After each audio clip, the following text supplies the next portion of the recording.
మొత్తం అన్ని కలిపి 50,000 లో 80% లోన్ సరిపోతుంది. So 2 lakhs surplus. ఈ 2 lakhs ని ఏం చేస్తున్నారండి? మ్యూచువల్ ఫండ్స్ ఇన్వెస్ట్ చేస్తాను మొత్తం. ఓకే, 10 years లో 1.4 crore వెల్త్ బిల్డ్ చేశారు. సో మీ ఎక్స్పోజర్ రియల్ ఎస్టేట్ సైడ్ ఎందుకు ఎక్కువ లేదు, ఈక్విటీ వైపు ఎందుకు ఎక్కువ ఉంది? సో మ్యూచువల్ ఫండ్స్ ప్రెసెంట్ మీరు ఎన్ని ఫండ్స్ ని మేజర్ కోర్ పోర్ట్ఫోలియో లాగా బిల్డ్ చేశారు, అండ్ మ్యూచువల్ ఫండ్స్ నెంబర్ ఎంత, మీరు సెలెక్ట్ చేసుకున్న క్రైటీరియా ఏంటి? ఇప్పుడు ఎప్పుడన్నా ట్రేడింగ్ చేశారా? ప్రెసెంట్ మనం చేస్తుంది రెంటెడ్ హౌస్ అన్నారు. సో మీ రియల్ ఎస్టేట్ ఉంది, మీ దగ్గర స్టాక్స్, మ్యూచువల్ ఫండ్, లిక్విడబుల్ అసెట్స్ ఉన్నాయి, ఇవన్నీ ఉన్నాయి. కానీ ప్రెసెంట్ ఇంకా ఓన్ హౌస్ తీసుకోకుండా ఉండడానికి ఏమన్నా రీజన్ ఉందా, లేదంటే ఒక మంచి ఆపర్చునిటీ కోసం ఇన్ని ఇయర్స్ నుంచి వెయిట్ చేస్తున్నారా? అండ్ మీ ఫైర్ నెంబర్ ఎంత?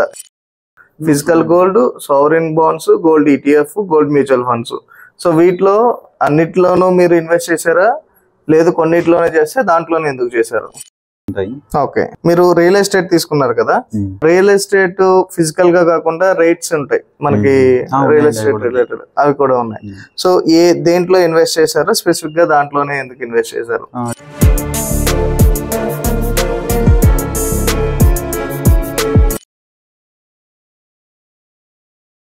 హలో అందరికి నమస్తే, welcome to personal finance by Chandu.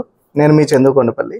So ఇవాళ మనం next episode of salary secrets లో ఉన్నాం. కొండాపూర్ లో వన్ ఆఫ్ అవర్ సబ్స్క్రైబర్ అనమాట. సో ఈయన ఫైనాన్షియల్ జర్నీ ఎలా ఉంది, వెల్త్ ఎలా బిల్డ్ చేసుకున్నారు, గోల్స్ ఏమన్నా ఉన్నాయా, సో మనం ఫైనాన్షియల్ గా ఎండ్ టు ఎండ్ డిస్కస్ చేద్దాం. సో అలాగే నేను మాట్లాడిన డిస్కషన్ బట్టి సో కొంత మోటివేషన్ ఉంటుంది అనుకున్నాను ఈ వీడియో వల్ల.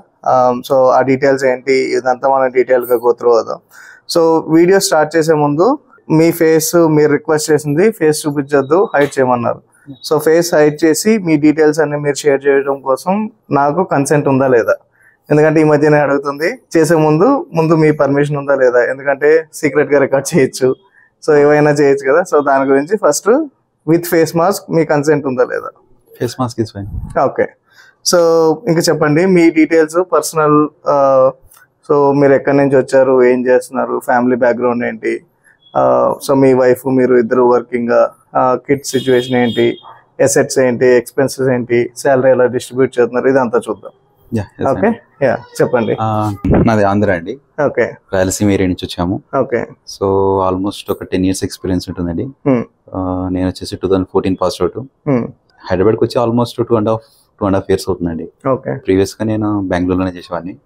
వచ్చేసి ప్రజెంట్ వచ్చేసి నేను ఒక ఎంఎన్సీ, యుఎస్ ఎంఎన్సీ కంపెనీలో పనిచేస్తున్నానండి. కరెంట్లీ ఒక లీడ్ ఇంజనీర్ గా చేస్తున్నానండి. ఓకే, సో ఫ్యామిలీ బ్యాక్గ్రౌండ్ ఏంటంటే మీది? అంటే ఫ్యామిలీ వచ్చేసి వైఫ్ అండి. 2.5-3 years అవుతుందండి ఆల్మోస్ట్ మ్యారేజ్ అయ్యి. ఓకే, ఇంకా ఒక 1-2 years బాగున్నాడు. ఫాదర్ మదర్ ఇక్కడ మన తాతో పట్టి ఉంటారు. ఓకే, ఒక బ్రదర్ ఉన్నాడు, అతను కూడా మ్యారేజ్ అయింది. ఇక్కడ అతను వేరే చోట ఉంటాడండి. Okay, okay. సో నెక్స్ట్ మీరు బీటెక్ చేసి జాబ్ లో జాయిన్ అయ్యారా? బీటెక్ చేశాను. ఆఫ్టర్ ఒక 4-5 months ఒక ట్రైనింగ్ తీసుకున్నానండి ఎంబెడెడ్ డిజైనింగ్ మీద.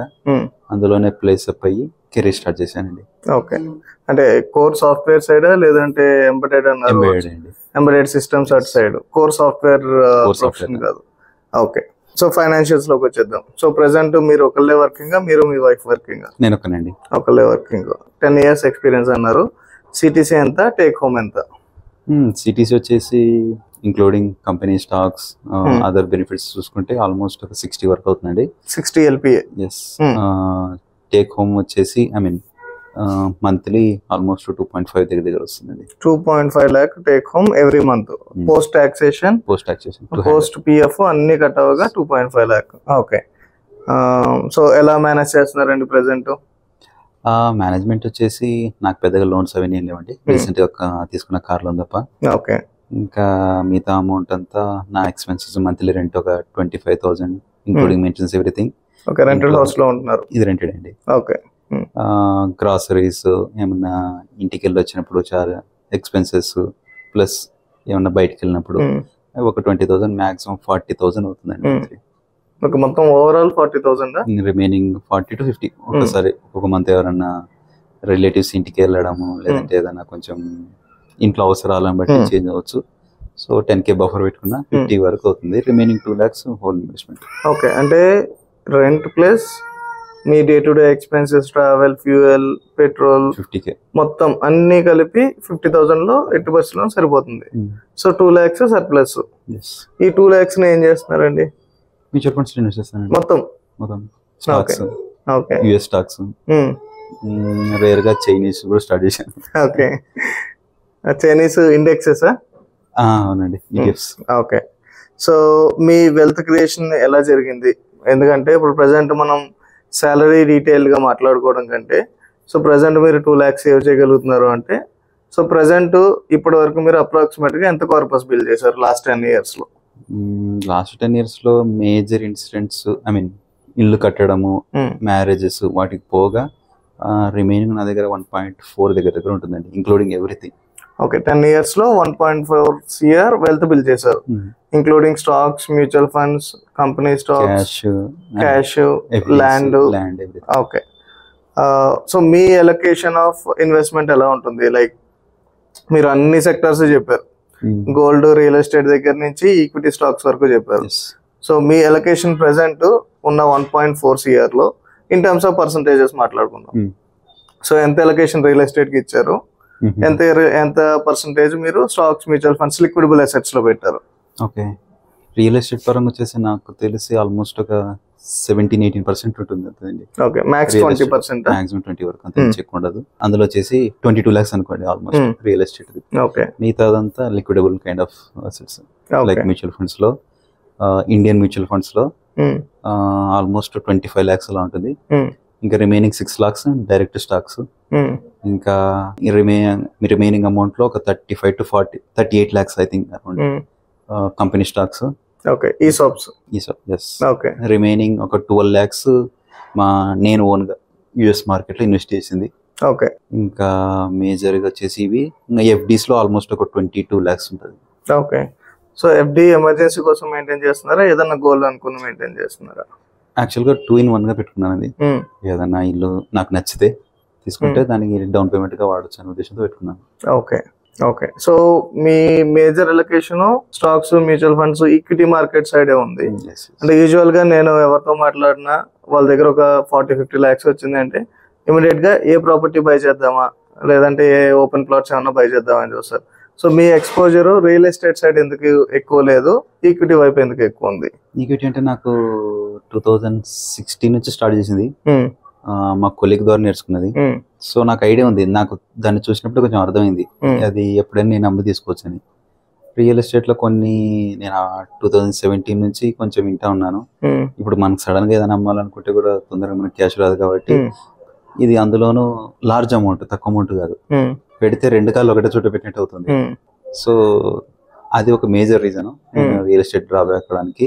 ఇప్పుడు నాకు కరెంట్ ఉండే పోర్ట్ఫోలియో ఉండే రియల్ ఎస్టేట్ మైనర్ అమౌంట్, 3 ప్లాట్లు 2 కలిపి ఒక చోట, ఇంకొకటి ఒక చోట, తక్కువ అమౌంట్ తీసుకున్నా. 8 lakhs ఒకటి, ఇంకొక రేట్ వచ్చేసి 10 lakhs. ఇంకా మెయిన్ ఎక్స్పోజర్ తగ్గడానికి నేను నేను కావాలనుకున్న చోట్ల హై అమౌంట్ అనిపించింది, నాకు అంత పెట్టడం వర్త్ గా అనిపించింది. ఓకే, అంటే మీరు చూసిన రియల్ ఎస్టేట్ కాస్ట్ ఎక్కువ ఉంది, not worth to pay that much money. Okay, over valuation అనిపించి ఆపేశారు. ఓకే, సో మీరు ఇంత వెల్త్ బిల్డ్ చేయగలిగారంటే, సో నాకు ఫస్ట్ నుంచి, ఎందుకంటే ప్రజెంట్ మన సబ్స్క్రైబర్స్ లో 1 year ఎక్స్పీరియన్స్ వాళ్ళు ఉంటారు, 10 years ఎక్స్పీరియన్స్ వాళ్ళు ఉంటారు. సో వాళ్ళు కూడా 10 years లో ఇదే వెల్త్ బిల్డ్ చేసుకోవాలంటే, సో మీరు ఏ డైరెక్షన్ లో వచ్చారు? ఎందుకంటే all of a sudden 1.4 crore build అవ్వదు. నిజంగా 10-20 years ఉన్న వాళ్ళు కూడా అదొక డ్రీమ్ అనమాట, 1 crore చూడడం. సో మీరు కెరీర్ స్టార్టింగ్ లో ఎంత ఎలొకేషన్ ఆఫ్ మనీని మీరు ఇన్వెస్ట్ చేసేవాళ్ళు?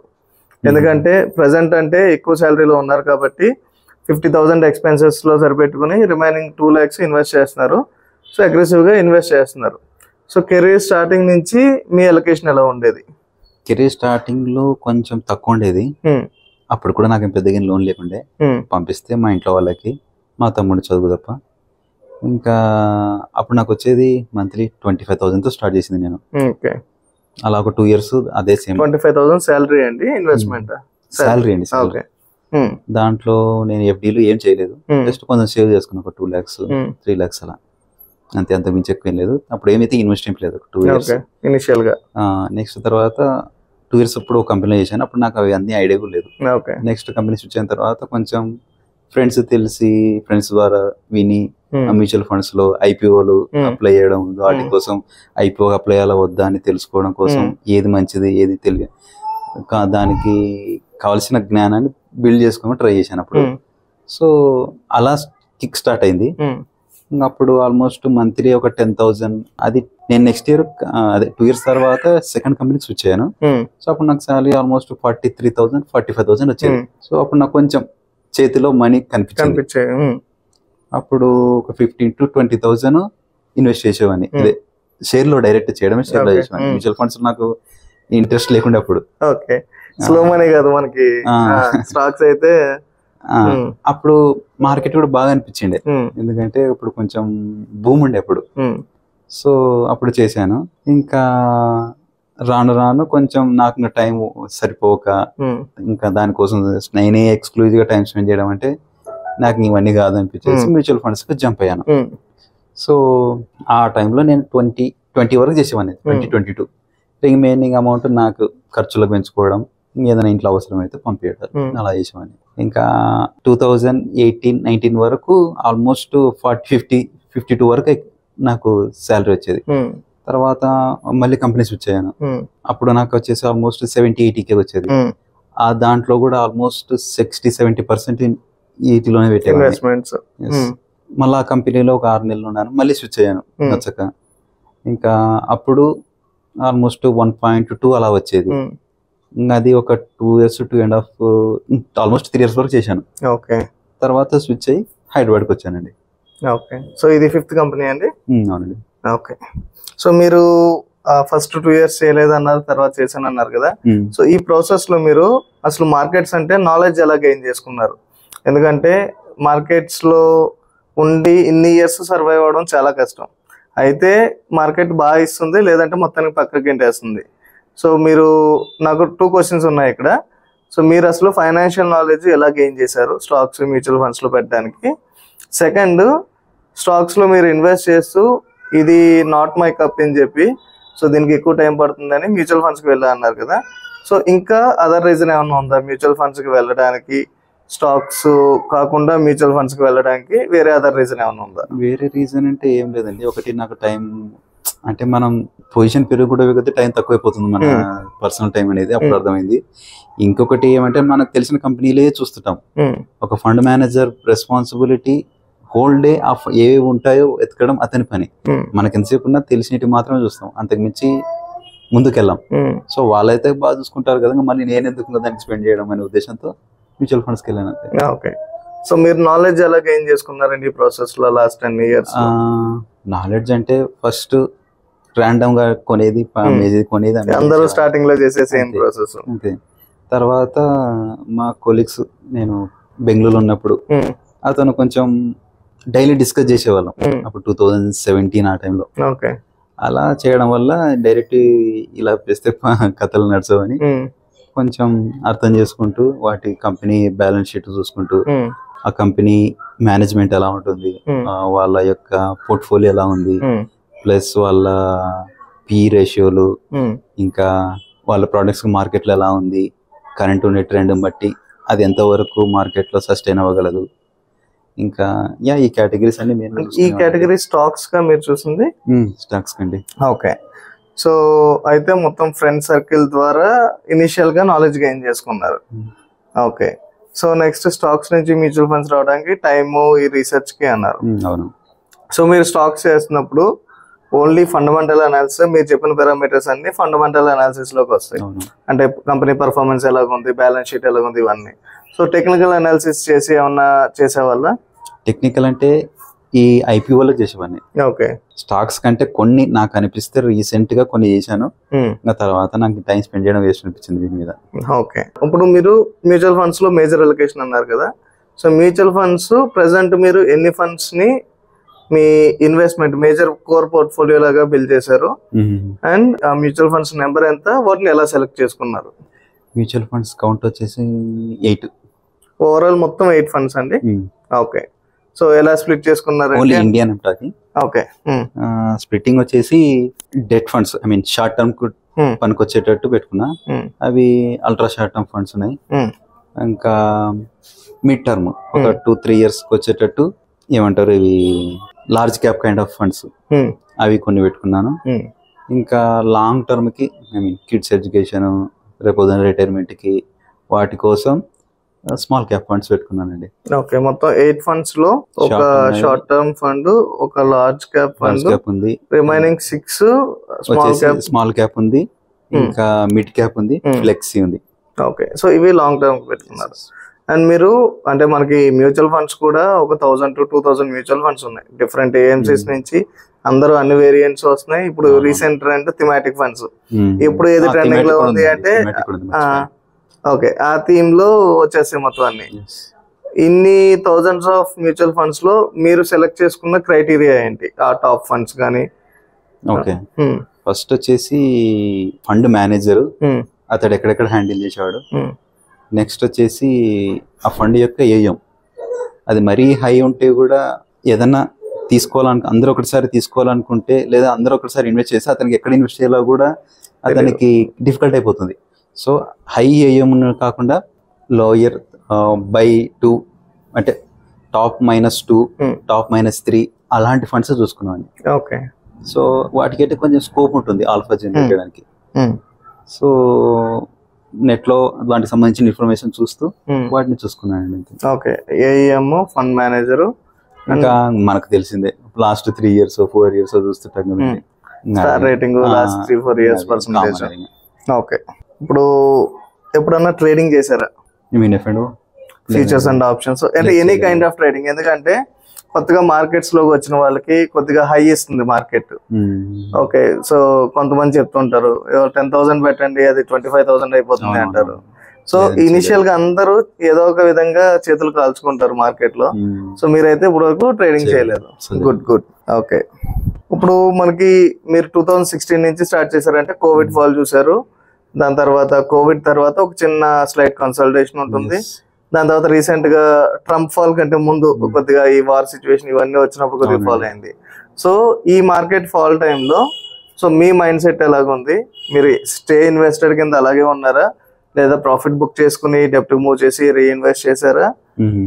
మీ ప్రాసెస్ ఏంటంటే ఈ మార్కెట్ ఫాల్స్ లో? కోవిడ్ ఫస్ట్ స్టార్ట్ అయినప్పుడు 2020 జనవరి మిడ్ ఆ టైంలో మాత్రం మార్కెట్ భారీగా పడింది కదా. అప్పుడు ఆల్మోస్ట్ నా దగ్గర ఉన్న అమౌంట్ మొత్తం పెట్టేశాను అప్పటికే. ఓకే, పడితే కూడా మళ్ళీ పెట్టేశాను కూడా మళ్ళీ. ఓకే, సో నాకు తెలిసింది ఎంతవరకు లాంగ్ టర్మ్ ఉండదని షార్ట్ టర్మ్ ఉంటుందని నాకు అర్థమైంది. అప్పుడు ఎంత ఉండేదండి మీ ఏఎం టోటల్ పోర్ట్ఫోలియో ఎంత ఉండేది? అప్పుడు వచ్చేసి ఐ థింక్ 10 lakhs అనుకుంటా అండి. ఓకే, కోవిడ్ ముందు 10 lakhs ఉండేది. సో కోవిడ్ టైమ్ లో ఫాలో అయిన తర్వాత ఎంత ఉండేది? కోవిడ్ ముందు కాదు, స్టాక్స్ లో 10 lakhs ఉండేది.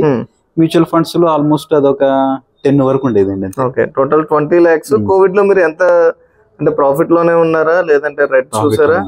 ప్రాఫిట్ లోనే ఉన్నారు. ప్రాఫిట్ తగ్గిందా? నేను చాలా తక్కువలో చేశాను అప్పుడు, చాలా తక్కువ ఉండే అప్పుడు 2016-17 ఆ టైంలో. సో నాకైతే రెడ్ కలర్ అయితే కనిపించలేదు. అంటే మార్కెట్ ఎంత ఫాల్ అయిన రెడ్ కి రాలేదంటే మీరు లాంగ్ టర్మ్ లో బెనిఫిట్ కనిపించింది అంతే. సో అది ఒకటి మేజర్. ఇంకా అప్పుడు మోడీ ఎప్పుడైతే టీవీలో అవన్నీ చేశారో మరుసటి రోజు మొత్తం భారీగా ఫాల్ కనిపించింది. అప్పటికే నా దగ్గర కొంచెం క్యాష్ ఉండే, అవి ఎప్పటికైనా ఎమర్జెన్సీ కానీ పెట్టుకున్నామని. అది ఒక 8 lakhs అనుకుంటా, ఇల్లు కడదామని పెట్టుకునేటివి. సో అది కూడా పెట్టేశాను అప్పుడు స్టాక్ లోనే. సో అది బాగా అమౌంట్ బాగా చేతికి వచ్చింది నాకు ఒక 1 year తర్వాత. ఇంకా 1 year తర్వాత కొంచెం బౌన్స్ అయింది, బాగా బౌన్స్ అయింది. 22% 25% ఏ స్టాక్ చూసుకున్నా మినిమం ప్రాఫిట్ అలా ఉండేది. సో వాటిలో కొన్ని ప్రాఫిట్ బుక్ చేసుకున్నా. ఇంటి కన్స్ట్రక్షన్ కి ఈజీగా వెళ్ళిపోయింది. ఇల్లు కన్స్ట్రక్షన్ కోసం ఈ ప్రాఫిట్ ని ప్లస్ ప్రిన్సిపల్ రెండు కలిపి యూజ్ చేసుకున్నారు.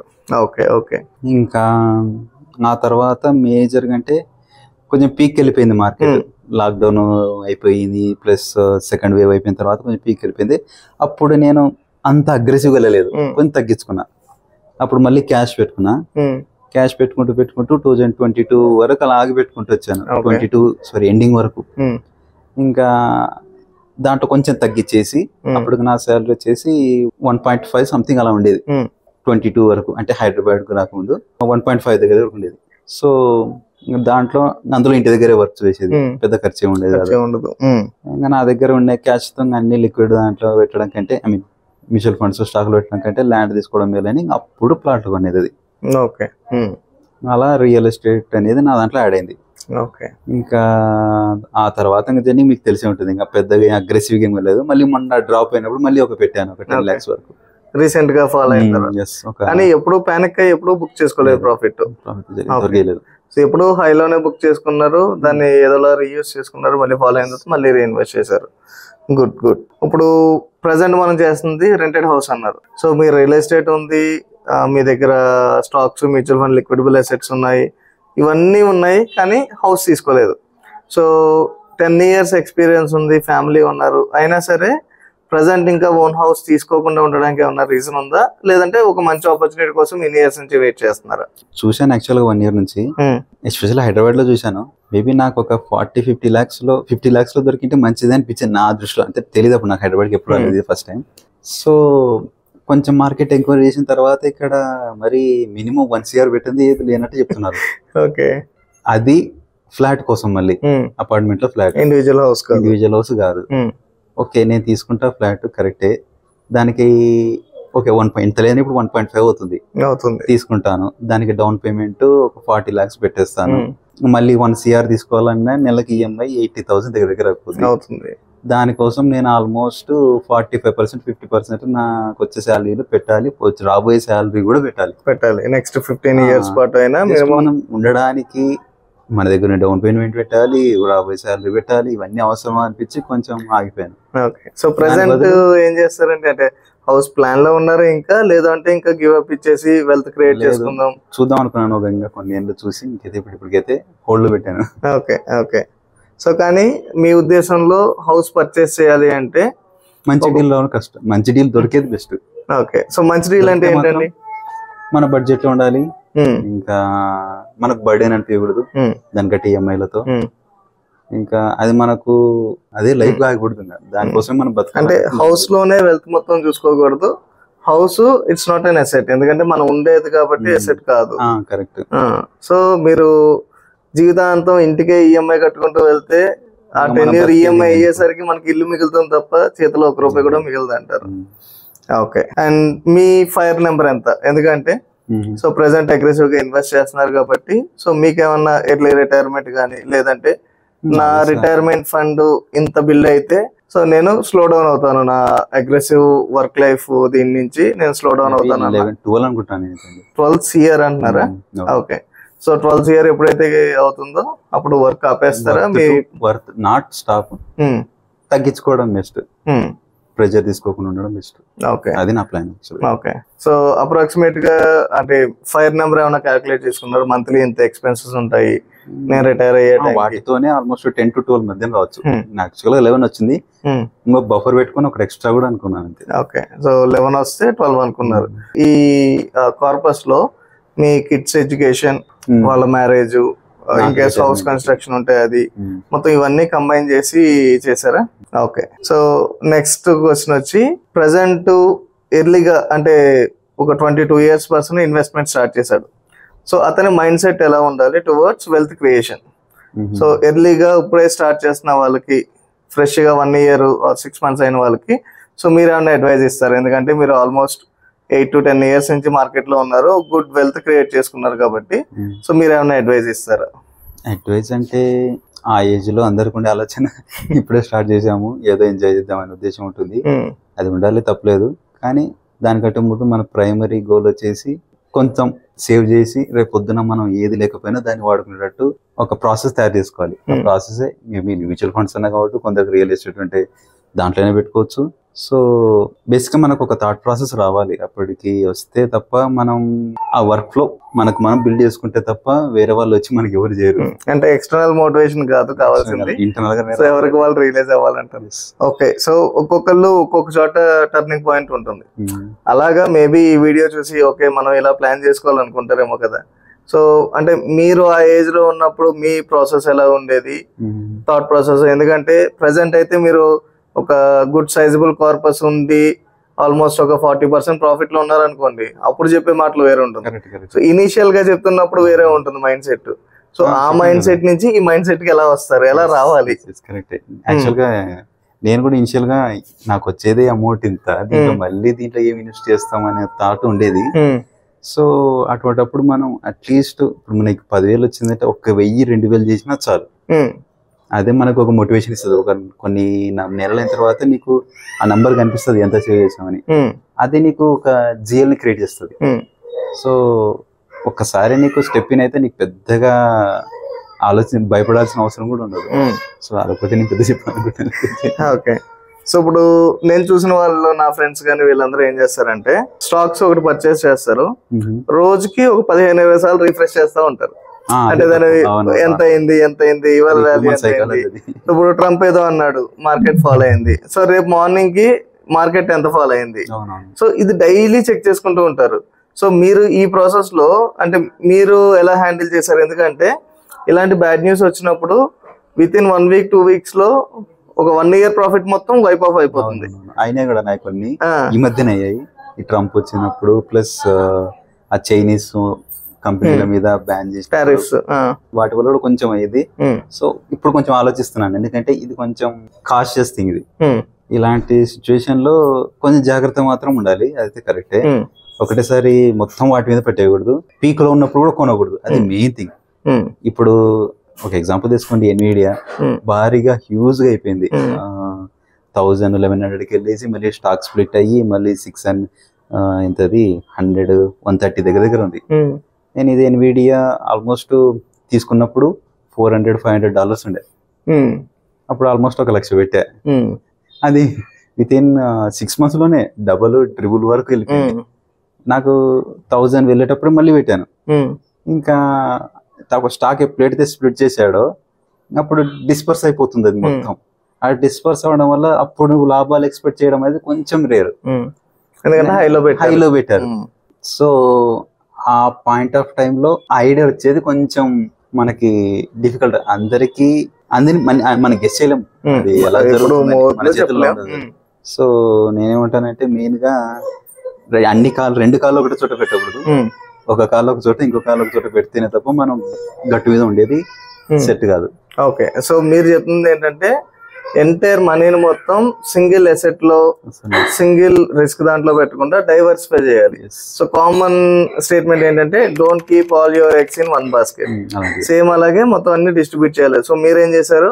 యుఎస్ మార్కెట్స్, ఇండియన్ మార్కెట్స్ లో stocks, mutual funds plus gold plus US markets అన్నారు, రీసెంట్ గా చైనీస్ మార్కెట్స్ అన్నారు, ప్లస్ రియల్ ఎస్టేట్. సో మొత్తం అన్ని వైపులా డిస్ట్రిబ్యూట్ చేశారు కాబట్టి ఇన్ కేస్ రియల్ ఎస్టేట్ పడిపోయినా మీకు ఈక్విటీ ఉంది, ఈక్విటీ పడిపోయినా గోల్డ్ ఉంది. సో ఇండియన్ మార్కెట్ పడిపోయినా మీకు యుఎస్ మార్కెట్, చైనీస్ మార్కెట్ ఉంది. సో అలాగా డిస్ట్రిబ్యూట్ చేశారు. ఓకే, సో మీరు ఇందాక నుంచి మాట్లాడుతున్నప్పుడు చాలా సార్లు నాకు ఒక్క లోన్ కూడా లేదు, నేను ఒక్క లోన్ కూడా తీసుకోను అంటే లోన్స్ ఎప్పుడు అంటే మీరు నెగిటివ్ వేలో చెప్పారనమాట. అంటే లోన్స్ అంటే ఫియర్ టైప్ లో చెప్పారు. అంటే మీరు బిగ్గర్ లోన్స్ కి వెళ్ళడానికి భయమా, లేదు అంటే అసలు లోన్స్ కాన్సెప్ట్ ఏ నచ్చదా? లోన్స్ కాన్సెప్ట్ కొంతవరకు మంచిదే. ఒకటి హౌస్ లోన్ లో అది న్యూ ట్యాక్స్ రెజ్యూమ్ వచ్చిన తర్వాత మాత్రం waste. Okay, old concept old tax resume వాళ్ళకి మాత్రం లోన్ తీసుకోవడం మంచిదే. నేనెందుకు అంటే ఎందుకు నాకైతే ఒకవేళ ఇండిపెండెంట్ హౌస్ దొరికితే తీసుకునేవాడినేమో ఇప్పటి వరకు. సో ఇండిపెండెంట్ హౌస్ దొరికితే అది నాకు వర్త్ అనిపిస్తే తీసుకోవడానికి రెడీ ఉన్నా. ఇంకేమంటే కొన్ని ఆలోచించిన తర్వాత నేను డ్రాప్ అయ్యాను యాక్చువల్గా ఇల్లు ఫ్లాట్ చూసి. ఓకే, సో ఇప్పుడు మన ప్రీవియస్ వీడియోలో కొంతమంది సబ్స్క్రైబర్స్ అడిగిన కొన్ని క్వశ్చన్స్ చూద్దాము. So one of the question is, మీరు డివిడెండ్ స్టాక్స్ లో స్పెసిఫిక్ గా డివిడెండ్ కోసం ఇన్వెస్ట్ చేస్తారా? డివిడెండ్స్ అయితే ఇంతవరకు చేయలేదండి. డివిడెండ్ స్టాక్స్ లో ఇన్వెస్ట్ చేయలేదు, కాకపోతే మేబీ చేసిన స్టాక్స్ కి ఏదైనా 1 or none డివిడెండ్ లో వస్తే అలాగైతే వస్తుంటాయి. ఓకే, మీరు రియల్ ఎస్టేట్ తీసుకున్నారు కదా, రియల్ ఎస్టేట్ ఫిజికల్ గా కాకుండా రేట్స్ ఉంటాయి మనకి రియల్ ఎస్టేట్ రిలేటెడ్, అవి కూడా ఉన్నాయి. సో దేంట్లో ఇన్వెస్ట్ చేశారు? స్పెసిఫిక్ గా దాంట్లోనే ఎందుకు ఇన్వెస్ట్ చేశారు? డిఎల్ఎఫ్ లో చేశానండి. డిఎల్ఎఫ్ స్కోప్ అనేది గుర్గావ్ ఇక్కడ నార్త్ సైడ్ బాగుంటుంది, సో అక్కడ చేశాను డిఎల్ఎఫ్. ఇంకా బ్రూక్ఫీల్డ్ కూడా చేశాను. ఇంకా చూడాలంటే ఒక 2-3 చేశాను, రేట్స్ గుర్తున్నాయి. ఓకే, సో మీరు మంత్లీ చేస్తున్న ఇన్వెస్ట్మెంట్స్ ఎప్పటికప్పుడు ఇయర్ ఆన్ ఇయర్ మాన్యువల్ గా చేంజ్ చేసుకుంటూ వచ్చేవాళ్ళ, లేదంటే ఒక స్టెప్ అప్ ఎస్ఐపి పెట్టేసి ఒక 10% 20% పెట్టేసి అలా వదిలేసారా, లేదంటే ఎవ్రీ నవ్ అండ్ దెన్ మీరు మోడిఫై చేసుకుంటూ 3 months ఒకసారి అబ్జర్వ్ చేసేవాడిని. కొన్ని పారామీటర్స్ ని కన్సిడర్ చేసుకొని మన ఫండ్స్ కూడా చేంజ్ చేయాల్సి వస్తుంది. దాని గురించి కొద్దిగా ఎక్స్ప్లెయిన్ చేయరా, నేను మిస్ అయ్యాను. సో మీరు ఈ 10 years లో స్టార్టింగ్ లో తీసుకున్న అవే ఫండ్స్ మెయింటైన్ చేసుకుంటూ వచ్చారా, మీరు రీబ్యాలెన్స్ చేసుకుంటూ వచ్చారా? చాలా రీబ్యాలెన్స్ చేశాను. రీబ్యాలెన్స్ అంటే ఏంటి, ఎలా చేశారు, ఎందుకు చేయాలి, అది ఒకసారి కొద్దిగా ఎక్స్ప్లెయిన్ చేయండి. ఫస్ట్ వచ్చేసి నేను ప్యూర్ లార్జ్ క్యాప్ లోనే పెట్టేవాడిని స్టార్టింగ్ లో 2016 సెప్టెంబర్ అక్టోబర్ ఆ టైంలో. తర్వాత వాటిలో పెట్టే కొద్దీ పెద్దగా నాకైతే నంబర్స్ ఏం కనిపించలే. నేను ఎందుకంటే లార్జ్ క్యాప్ కాబట్టి, ఎందుకంటే వాటి యొక్క పర్ఫార్మెన్స్ అనేది స్టెబిలైజ్ వస్తుంది. అంత ఆల్ఫా చూడడం అందులో. వాటికంటే బదులు ఇండెక్స్ మేల్ అనిపించి ఇండెక్స్ స్టార్ట్ చేశాను. తర్వాత ఇండెక్స్ వాటితో పోలిస్తే కొంచెం మేల్ అనిపించింది. ఇంకా మనకే కొంచెం ఐడియా ఉంది, మనమే చిన్న చిన్న కంపెనీలో ఇన్వెస్ట్ చేస్తున్నాము, అటువంటిది ఇంకా మళ్ళీ ఇండెక్స్ లోనే ఎందుకు, ఇండెక్స్ ఆల్రెడీ ఇంకా వేరే బిఎస్సి ఎన్ఎస్సి వాళ్ళు మెయింటైన్ చేస్తున్నారు.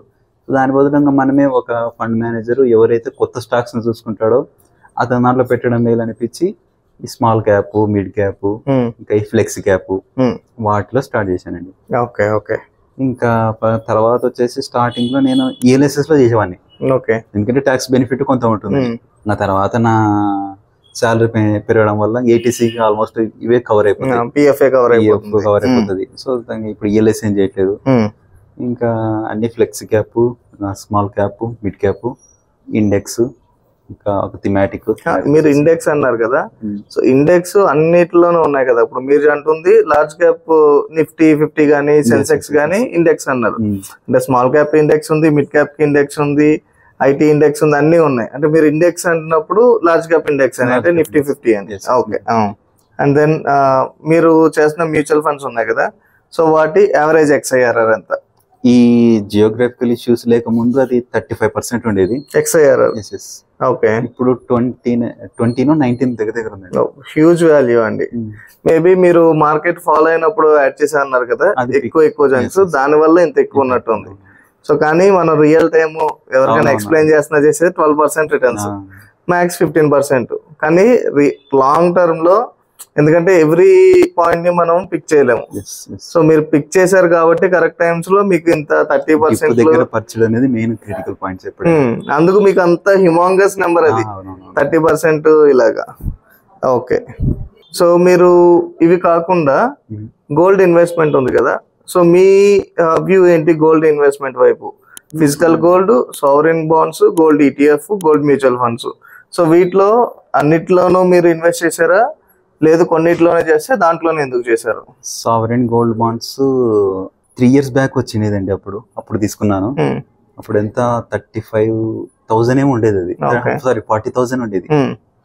ఆ టైంలో తీసుకున్నాను, ఒక 1 lakh పెట్టాను అంతే అందులో. అది ఇప్పుడు ఆల్మోస్ట్ నాకు 60% దగ్గర ఉంది.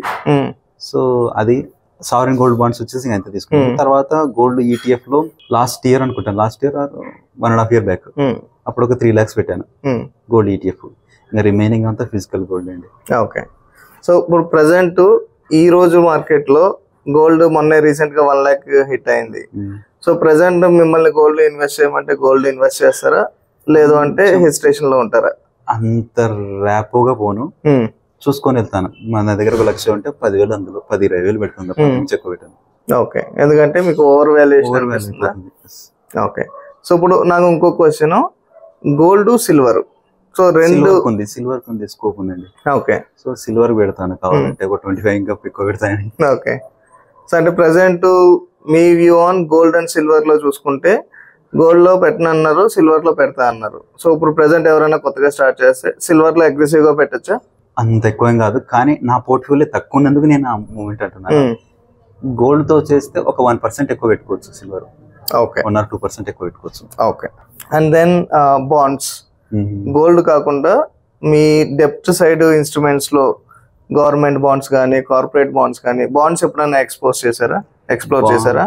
బాండ్స్ చేశాను, కానీ నాకైతే ఎందుకు అంతగా దాని మీద అంత ఫోకస్ అనిపించలేదండి. ఎందుకంటే తక్కువ రిటర్న్స్ ఉంటాయి, లాక్ ఇన్ ఉంటుంది. Lock in main first. Okay. దాంతో మనం బ్లాక్ అయిపోతాం అనే ఉద్దేశంతో ఎక్కువ చేయలేదు. ఆ సావరెన్ గోల్డ్ బాండ్ వేసాను, ఇంకా అదే స్టాక్ అంతే. ఓకే. ఓకే అండి. సో మీరు ఈ ప్రాసెస్ అంతా చేస్తున్నప్పుడు, సో నేను ఎవరికైనా చెప్పేది ఫండమెంటల్స్ ఆఫ్ ఫైనాన్షియల్ ప్లానింగ్ కి basic emergency fund, term insurance, health insurance. So emergency fund మీరు ఎలాగో సమ్ 22 lakhs ఎంతో ఉందన్నారు. సో టర్మ్ ఇన్సూరెన్స్ మీరు ఎంత కవరేజ్ తీసుకున్నారు, అండ్ హెల్త్ ఇన్సూరెన్స్ కార్పొరేట్ లో కాకుండా పర్సనల్ హెల్త్ ఇన్సూరెన్స్ తీసుకున్నారా? ఇన్ కేస్ తీసుకుంటే ఎంత తీసుకున్నారు? టర్మ్ ఇన్సూరెన్స్ వచ్చేసి 3 crore వరకు ఉందండి. రెండు ఉన్నాయి, ఒకటి 2 crore ఒకటి 1 crore ఉంది. ఓకే.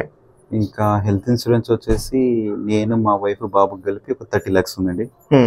అంటే అది కార్పొరేట్ బయట తీసుకున్నాను. ఓకే. అది ఎక్స్పోనెన్షియల్ గా నో క్లెయిమ్ బోనస్ లాంటిది యాడ్ అవుతా ఉంది. సో ఇప్పటికి ఆల్మోస్ట్ నాకు తెలిసి 70 వరకే ఉంటుంది అనుకుంటా, 70 lakhs. ఓకే. ఇంకా మా పేరెంట్స్ కి సపరేట్ ఉంటుందండి, వాళ్ళిద్దరికి సపరేట్ తీసుకున్నాము. అది ఒక 35 కాదు, సంథింగ్ 40 lakhs ఎంత ఉందండి, అది కూడా నో క్లెయిమ్ బోనస్ కింద అలాగే. Okay, good. అంతే అండి. ఒకటి ఇన్సూరెన్స్, ఇంకోటి తీసుకుందాం అనుకుంటాను, మనకి సపరేట్ తీసుకుందాం అనుకుంటున్నాను. సో మేము ఇంకా అది హెల్త్ ఇన్సూరెన్స్ అన్నారా? ఆల్రెడీ ఉంది కదండి బయట ఇన్సూరెన్స్. అది యాక్చువల్ గా ఉంది, కానీ ఏంటంటే స్టార్ హెల్త్ అది కొంచెం ఇష్యూస్ ఉందని మార్పించాలి, ఇంకా కొంచెం టాప్ అప్ తీసుకోవాలని ప్లాన్ లో ఉన్నాను.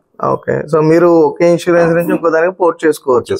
సో కంప్లీట్ అవుతున్నప్పుడు లాస్ట్ డే వరకు వెయిట్ చేయకుండా ఒక 60 days ముందు మీరు ఇనిషియేట్ చేస్తే వేరే ఇన్సూరర్ కి మీరు ట్రాన్స్ఫర్ చేసుకోవచ్చు. So that me waiting periods ఇవన్నీ సేమ్ బెనిఫిట్స్ క్యారీ ఫార్వర్డ్ అవుతాయి. ఓకే. సో టర్మ్ ఇన్సూరెన్స్ మీరు 2 తీసుకున్నా అన్నారు కదా, సో ఇంటెన్షనల్ గా 2 కింద స్ప్లిట్ చేశారా, లేదంటే ఇనిషియల్ గా తక్కువ? 2017 లో ఒకటి తీసుకున్నాను, ఎల్ఐసి టెక్ టర్మ్ అని. అప్పట్లో అదొకటే ఉండేది, 16-17 టెక్ టర్మ్, అదొకటి ప్యూర్ టర్మ్, అది తీసుకున్నాను. ఇంకా తర్వాత నాకు కొంచెం అదొక 1 year తీసుకుంటే అది సరిపోదు అనే ఉద్దేశంతో ఒక 3 years బ్యాక్ మ్యాక్స్ లైఫ్ తీసుకున్నాను సపరేట్. గుడ్. అంటే 2 ఉండడం సేఫే, కానీ ఏదైనా ఐఆర్డిఏ గైడ్ లైన్స్ కింద ఉంటుంది. కాకపోతే డిఫరెంట్ కంపెనీస్ కి డిఫరెంట్ ఇన్వెస్టిగేషన్స్ ఇవన్నీ ఉంటాయి కాబట్టి పెద్ద పాలసీలు తీసుకున్నప్పుడు స్ప్లిట్ చేసుకోవడం బెటర్. ఓకే. ఎల్ఐసి స్టాప్ చేద్దాం అనుకున్నా, కానీ కొంచెం ప్రాక్టికల్ గా ఆలోచిస్తే ఉండడం అనిపించింది. అది కూడా అంటే ప్యూర్ టర్మ్ అండి అది ఎల్ఐసిది. ఓకే. సో నెక్స్ట్ ఏంటంటే 60 LPA లో ఉన్నారు ప్రెసెంట్. నేను ఏదైనా వీడియో చేస్తూ ఒక 10 lakhs 15 lakhs LPA వాళ్ళతో మాట్లాడితేనే వాళ్ళు అసలు వర్క్ లైఫ్ బ్యాలెన్సే లేదు, ఫ్యామిలీకి టైం ఇవ్వడం కుదరట్లేదు, టూ మచ్ వర్క్ ప్రెషర్ ఉంది అన్నారు. సో మీరు 60 LPA లో ఉంటే మీకు వర్క్ లైఫ్ బ్యాలెన్స్ ఎలా ఉంది? సో పీస్ఫుల్ లైఫ్ లేదంటే కామన్ అది? ఓకే. ఇంటికి దగ్గర ఉంటే కామన్. ఏమంటే ఇంకా వీకెండ్ లోనే కొంచెం నేను నా టైం అనేది నా కోసం నేను స్పెండ్ చేసుకుంటాను, ఏదైనా నేర్చుకోవడం, ఇంకా ఈ పోర్ట్ఫోలియో ఒకసారి మొత్తం అనలైజ్ చేసుకోవడం, ఇలాంటివి చేస్తుంటాను. ఓకే. వీక్లీ వన్స్ పోర్ట్ఫోలియో చూసుకుంటూ ఉంటారు, డైలీ ట్రాక్ చేయరు? డైలీ అయితే లేదు. ఓకే. ఈ పోర్ట్ఫోలియో కూడా ఈ మధ్యనే చూస్తున్నాను యాక్చువల్గా, ఎందుకంటే కొంచెం స్టాక్స్ అనేవి ఇప్పుడు కొంచెం డీసెంట్ వాల్యూలోకి వచ్చాయి, అందుకు చూస్తున్నాను. సో లేదంటే ఇంకా డైరెక్ట్ మ్యూచువల్ ఫండ్స్ లోనే చేసేవాడిని. ఓకే. ఓకే. సో అంతే అండి నా సైడ్ నుంచి. సో మన సబ్స్క్రైబర్స్ కి ఎంతో కొంత యూజ్ అయింది అనుకుంటున్నాను. సో చూద్దాం, మీకు ఇంకేమైనా ఫర్దర్ గా క్వశ్చన్స్ ఉంటే కామెంట్ చేయండి. సో ఫర్దర్ వీడియోస్ లో మనం ఆ క్వశ్చన్స్ ని ఇంక్లూడ్ చేయడానికి ట్రై చేద్దాము. So if possible same person కి రిలేటెడ్ క్వశ్చన్స్ అయితే సో వాటికి మనం రిప్లై ఇవ్వడానికి కూడా ట్రై చేద్దాం. సో అలాగే మన వీడియోస్ చూస్తున్న వాళ్ళలో 80% మెంబర్స్ వీడియోస్ చూస్తున్నారు కానీ సబ్స్క్రైబ్ చేయకుండా జస్ట్ వీడియోస్ చూస్తున్నారు అంతే. సో ఆ సబ్స్క్రైబ్ క్లిక్ చేయండి, సో దట్ మాకు కొంత మోటివేషన్ కింద ఉంటుంది. సో మేము ఇంత కష్టపడిన హార్డ్ వర్క్ మాకు ఫుల్ఫిల్ అవ్వాలి, సో మాకు కొద్దిగా పాజిటివ్ మోటివేషన్ ఉండాలి అంటే ఆ సబ్స్క్రిప్షన్స్, లైక్స్ వీటిని చూసుకుని ఆనందపడతాం అనమాట. ఓకే. సో థ్యాంక్ యూ అండి, thank you for sharing your knowledge, me experience. So కొత్తగా స్టార్ట్ చేసిన వాళ్ళకి ఎంతో కొంత యూజ్ అయింది అనుకుంటున్నాను. ఈవెన్ 1 or 2 పీపుల్కి యూజ్ అయినా సరే వీడియో చూస్తున్న 1000 మందిలో, సో అది చాలు మనకి సాటిస్ఫాక్షన్ ఇవ్వడానికి. Thank you for sparing your time అండి. Thank you everyone.